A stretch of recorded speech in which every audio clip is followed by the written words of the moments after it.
It's time for the moment you've been waiting for.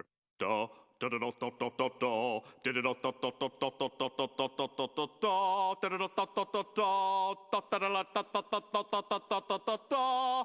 Da, da, da, da, da, da, da, da. Tsh, da, da, da, da, da, da, da, da, da, da, da, da. Di, da, di, di, da, di, di, da, da, da, da, da, da, da, da, da, da, da, da, da, da, da, da, da. Di, da, di, li, da, di, li, di, da. Di, da, di, li, di, da, di, li, da, di, li, da, di, li, da, di, li, da, di, li, da, di, di, da, di, di, da, di, di, da. Preparing The Fall of Reimagined. Hey everyone, it should be Delta or just Delta here, as I prefer to be called now these days. And I'm finally going to be talking about a TRTF fan game that was way too big for his own shoes. Frankbert's Reimage. I'll discuss about the development behind this game, what it was like, why it kept getting changes/delays, when the ideas of cancellation started, and I'll talk about the start of the bad luck, or as I like to call it, the Frankbert curse. But enough delay, let's talk about this game.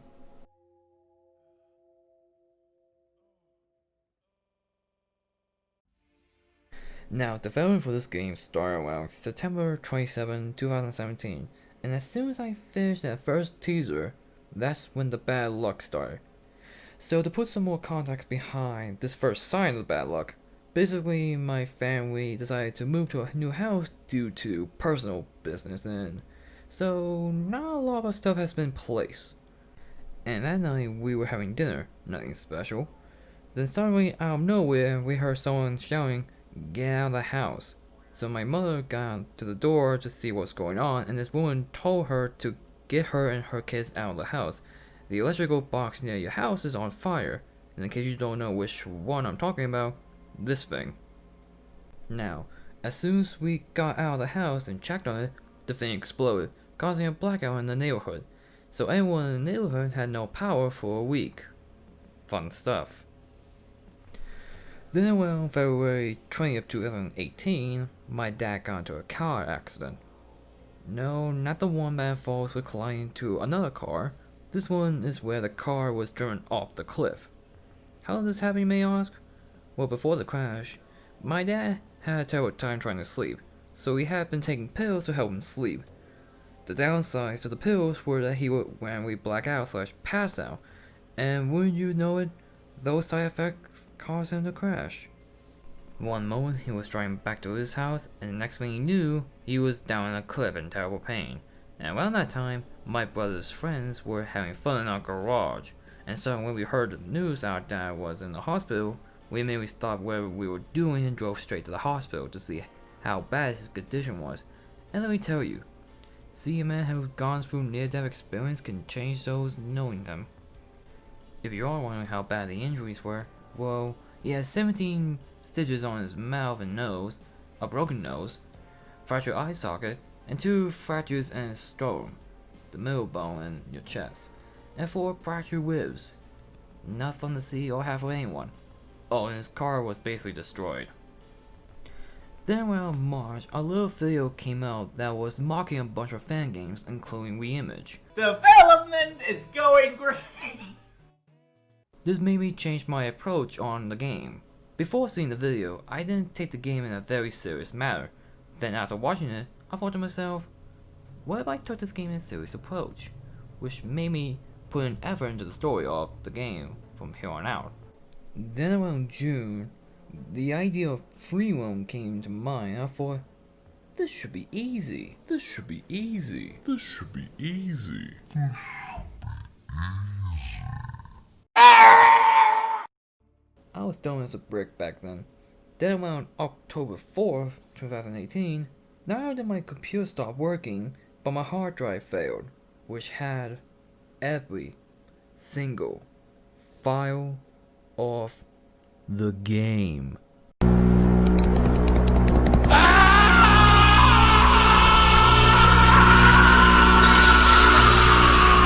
Two weeks later, I got my PC back, but they couldn't salvage what was in the hard drive, so I had to redo everything that I made progress with. If it didn't get lost, the game would have been completed way sooner. And if you're wondering how much was done in the hard drive, I would say about 75 to 80%. Then, around near the end of December, my family, except for my middle brother, went on a cruise that my mother has saved for years now and thought that 2018 would be a great year to use that money on. The cruise would be a 14-day thing, going from Australia to New Zealand and back. While going around New Zealand, in my spare time, I was working on a port/pack known as the TRTF Version 3 Blended Pack, which was going to be bigger than both V1 or V2 could ever be. The only problem is that I didn't have my PC with me, and I only bought a laptop, which could barely handle the models and maps due to how high poly they were, which will often make the laptop lag or shut down randomly, losing a good chunk of progress every now and then. That and I managed to do everything activity-wise on the cruise within the first 2 days on it, and so I did nothing but walk the entire ship for most of the days on it. That and most people told me to get lost, so that was fun. Now, throughout 2019, nothing bad or anything went wrong, thankfully, happened until around November is when my computer decided to, guess what, shut down again.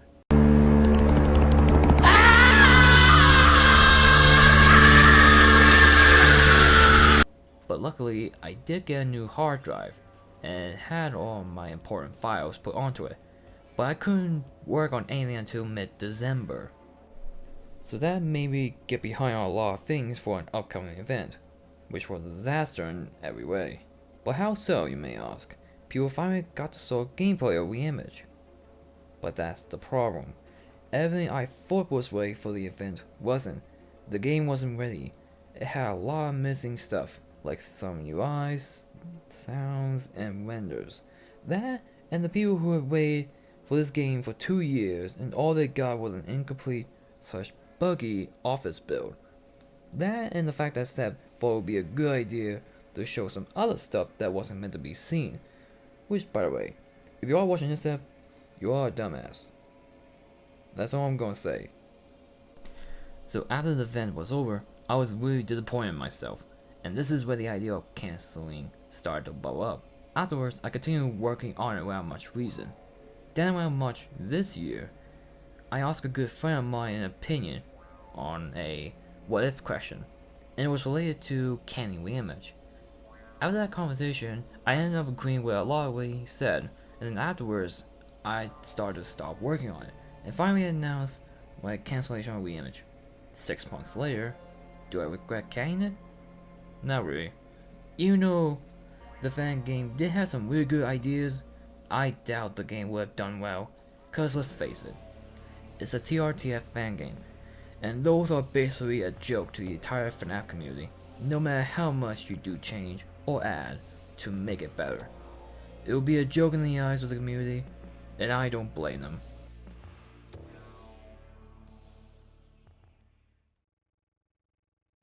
Believe it or not, this fan game had about 3 to 4 different stories throughout its development, and I never told anyone about it, which is a good thing, trust me. So let's get into the first story of Reimage. The story the first time was that you were an average Joe Washington place, and at the end, you were fired. Yeah, there was no story for the game at first. On to the second story. In this one, if I recall, you were one of the survivors from the edgy, non-existent story from TRTF 5, in which you saw the place burn to the ground, with you being the only one left, and after a long while, you have heard that Allison is still alive out there, and there's a place with familiar characters that has also come back. You got a job, and around the 6th night, you deal with him yourself, and all my story could be better. Now for the third story. You play as Carson, one of the investigators, to see why the tower went silent. The story behind him is that he remembers going in and out of the building, but doesn't remember what happened inside. During the second gameplay phase, you will replay what happened there, kinda similar to Mary and Candy's 3. Now for the fourth and final story that I read with until the cancellation. It would have been the same as the last one, but this time the twist would have been that Allison has always been dead. But that does bring up the question of who is in charge of the place. Simple. In the second game mode, if you would take the time to explore and read the notes, one of them would say that Allison, or better known as Alec Jameson was an orphan and was adopted at the age of 7 to a mother, father, and a boy a year younger, showing that he was an orphan and he had family. During the time while playing the second game mode, you will see a mysterious figure either walking or running around the place. You will never see the person's face until you get to floor 6, the basement, and found out that the person who's been running around is the brother. He's been trying to figure out where Alliston is, which turns out to be that he has always been dead, and someone else is in control, who's go by the name Alistair, a wannabe of some sort or so. You have the choice of either shutting down the machine or confronting Alistair. If you were to shut the machine down, no one would survive, and you will die as an alternate ending, and you will get a black screen of the menu. If you were to press continue with that ending, you will get a cutscene where there was no aftermath, and you are in the rubble slowly dying, and this would be one of the endings. If I recall, it would have been called the aftermath ending. But if you were to confront Alistair, you would give everyone in the building enough time to escape, and then you will finally turn off the machine and be the final survivor to escape, bringing the past memory to a halt. So the question still remains, who's in charge of Frankfurt's? Simple, the brother, who has been disguising himself as Allison to help finally clear his name for all the wrong things. I didn't know what kind of story I wanted to do with the tower. Like many people would question, why is there a tower? Why is it important? So the story / idea I have for it is that the tower is the main source of electricity for the town, and the people inside are the homeless, willing to work to get free food and warm beds. So when the tower goes silent, there's no electricity, and no electricity will make some people mad. And this is why you were the only one to go in.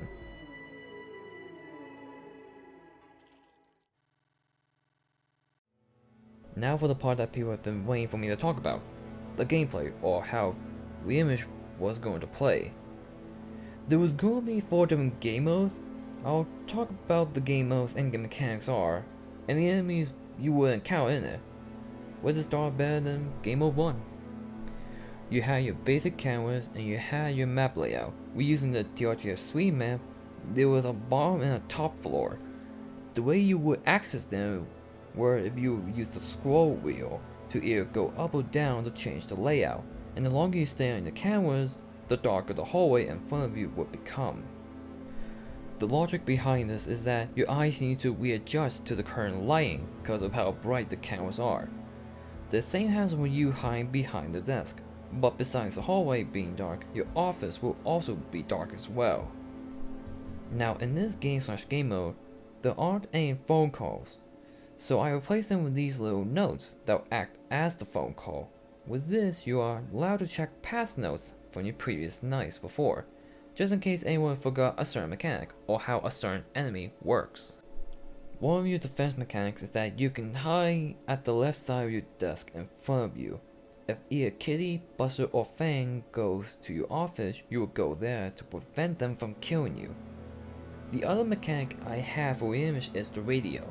Now you use the radio to change the tune to sound more static-like. The reason you would do this is to prevent JIAB from coming into your office. Kitty and Buster. These two work/play very similar to each other. For Kitty, she goes from Cam 1 to your office, and for Buster, he goes from Cam 5 to your office. They'll have a black eye stare once they're outside your office. To prevent them from coming in, you will have to wait next to your desk, hearing them come in and then hear them walk away. Fang. Fang has a very similar mechanic to Foxy from FNAF 1. However, he can appear at any given cam, slowly making his way to your office. If you successfully defend against him, he will leave and go to a different camera. Frankfurt. Now the quote-unquote main star of the game, Frankfurt. His mechanic is similar to Freddy from FNAF 1, how you would stare at him to stop him from moving forward. But with Frankfurt, you stare at him to make him move backwards slowly to his initial spot. BSO and BLL. Now, Broken Child Lockjaw and Broken Light Lockjaw, or BSO and BLL, for short, would work like this. BSO doesn't come from the cameras, he rather comes from outside your office due to how dark your screen becomes. The dark screen would work like this. After hiding behind your desk for a certain amount of time, this weird dark fog will start appearing in and out of your screen like a heartbeat, and BSL will slowly come out of the hallway towards you. To stop him from coming near, you have to find the alternate version of BSL, that is BLL. BLL will randomly appear on any cam and you will stare at him and it will disappear with BSL as well in the progress. JIB would work like this. And the cameras, he would appear in the box while slowly getting closer and closer to your office. Once he gets into your hallway, you'll slowly see him crawl into your office. What JIB will do in your office is that he will cause the animatronics in the building to go faster with his music. The way to get rid of him is with the radio. If you hold onto one of the buttons with the radio, he will slowly start crawling backwards, making him go back to his starting position. If you don't do it in time, he will stay in your office for the rest of the night.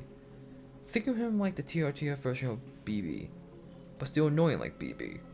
Now we move on to Game Mode 2. This game mode is the main reason why this game has been developed for so long. This game mode was going to feature a free roam mode, because most people are now doing it and totally hasn't overstayed its welcome. But the way that I was going to do it is going to be different compared to everyone else's way of doing it. The way it worked was going to be in a way where you can move forward, left and right. You can look 180 degrees in front of you, but never 360. In order to look behind you, you will need to press Q to either look forward or behind you, depending on the position you're facing. Now here's what you were meant to go through with the floors. For the outside, it was outside. This is meant to be the tutorial for people to get used to the movement / free roam. Floor 1 is your basic entrance level, letting the players explore the area, giving them a good idea on what the place is like.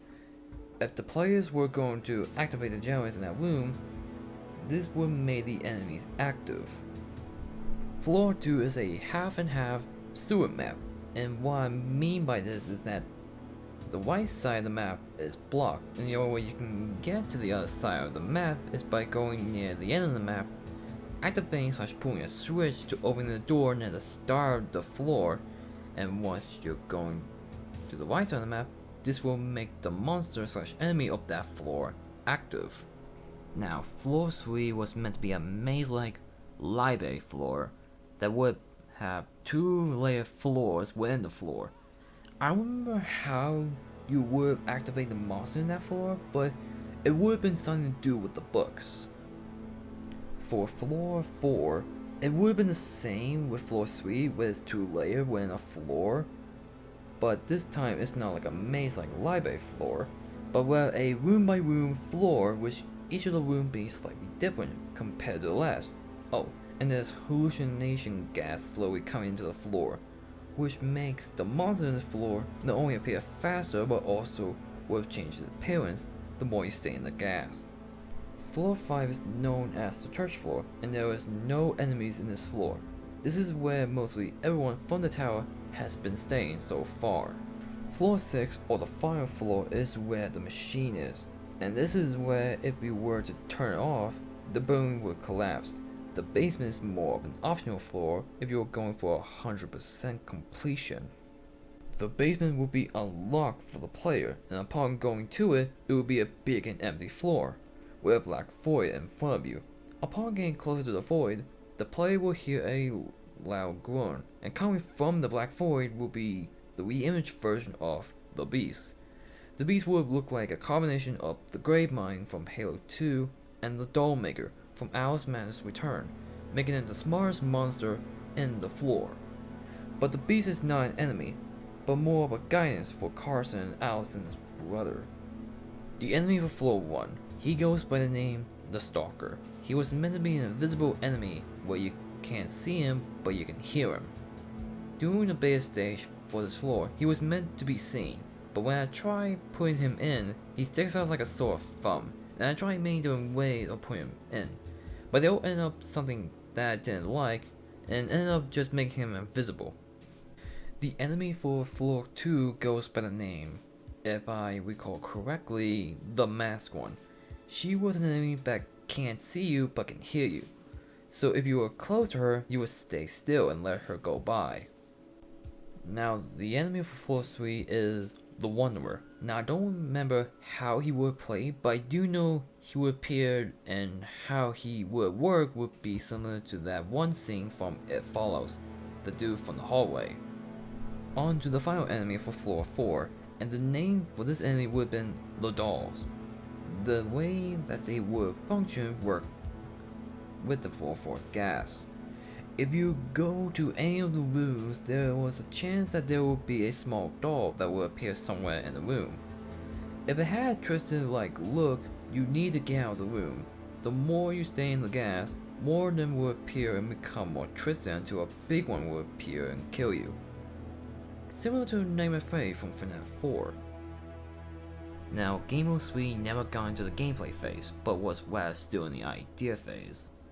The idea was that you're at a shooting range, and you are shooting badly drawn torture suits, similar to GTA's shooting range. You would have different weapons to use and scores to beat. The twist with this is that every time you beat a high score for one of the weapons, you unlock more / different areas / levels, and guns would work differently compared to the previous ones. Again, this was still in the idea phase. Game Mode 4 was something I already knew what I wanted to be, and this is how it would have played out. Game Mode 4 was meant to be the final night or just night 6 for some people, and the game would play completely different compared to the other nights. In this mode, the power is down and you don't use the radio nor the desk to hide from these new enemies. The way you were meant to defend yourself is by hiding in either the hallway in front of you or behind you, and you'll use your phone as a camera to check where they are. The camera position from your phone is the same position from TRTF3, giving 3 a little nod and respect. I didn't know what kind of enemies I would want for this night. I do know, but I didn't want to be the same as the other ones. If I recall, one of them would face in and out of the cams, and making you check the cams to see which one is the real one or not. The other one I'm pretty sure was similar to Fang, but besides coming to one side, it will come to either side, front or behind, and you have to check the cams to see which way it will go. I think that's about it. There was going to be a third one, but I don't know how I wanted to do nor how it was going to play, so I guess that's everything for the gameplay.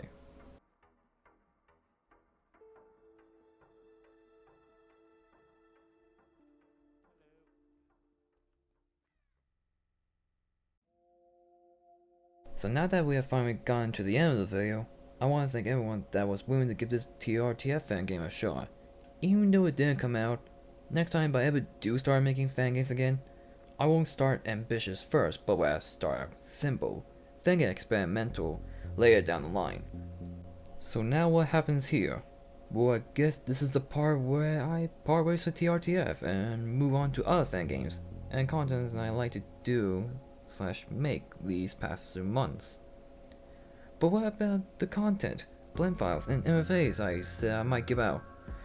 Well, even though I said I wouldn't pull a title move, I thought we had to say no and got rid of the files, since I don't want anyone else to suffer the same fate as I did when I was making this. At least you know how the game would have played, and you're welcome to try and recreate it. Just remember to give credit where it's due, and thanks for sticking around to the end. Until next time, see ya.